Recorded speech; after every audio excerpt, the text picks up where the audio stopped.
Centre log in करून घ्या. तुमचा ID पासवर्ड टाका. ही वेबसाईट ओपन होईल. त्यामध्ये तुम्हाला रजिस्ट्रेशन नावाचा ऑप्शन दिसेल, यावरती क्लिक करा.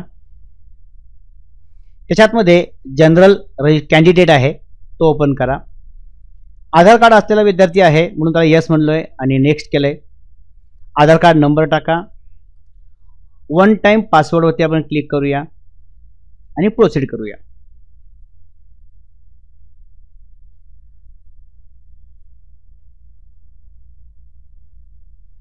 हे पेज ओपन झालं. आता आपण SMS द्वारे OTP घेऊया. जो नंबर विद्यार्थ्याने आधार कार्ड काढताना दिला होता त्याच मोबाईल नंबरवरती OTP जात असतो. तो विद्यार्थी समोर असला पाहिजे किंवा त्याने तो SMS तुम्हाला फॉरवर्ड केला पाहिजे. त्याच्याकडून OTP घ्या.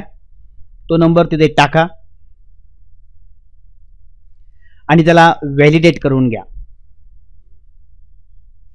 से कंटिन्यू. विद्यार्थ्याची सगळी माहिती समोर आलेली आहे. त्याचं गावाचं नाव निवडा. त्या लिस्टमध्ये नसेल तर ऑर्डरवर क्लिक करून गावाचं नाव तुम्ही क्रिएट करू शकता. इतर माहिती भरून घ्या. आईचे नाव, वडिलांचे नाव, ईमेल ॲड्रेस, बाकीची माहिती तिथे ऑटोमॅटिकली आलेलीच आहे.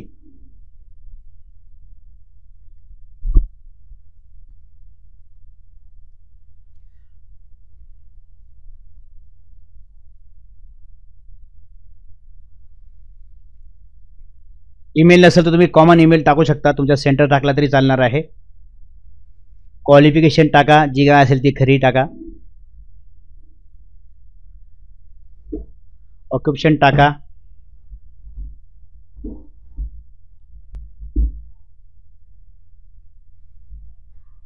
ऑक्युपेशन टाका, तो कोण आहे, स्टुडंट आहे, सेल्फ एम्प्लॉयड आहे, सॅलरीड आहे. रिलीजन टाका. कम्युनिटी जी काय असेल ती टाका. याचं डॉक्युमेंट आपल्याला जोडावं लागतं. BPL आहे का, नॉन BPL आहे, अपंग आहे का, यस किंवा नो. फॅमिली डिटेल्समध्ये मिनिमम एक फॅमिली मेंबरचं नाव लिहूया. शक्यतो तर वडिलांचं नाव लिहिलंय मी, पण मोठा भाऊ बहीण चालू शकते, आईचं नाव पण चालेल. त्यांचा आधार कार्ड नंबर असलाच पाहिजे असं काही नाहीये. से सबमिट. हा जो नंबर आलेला आहे तो ID आणि पासवर्ड सेव्ह करून ठेवा. पासवर्ड हा त्याचा मोबाईल नंबर असतो. युजर नेम आता क्रिएट झालेला आहे.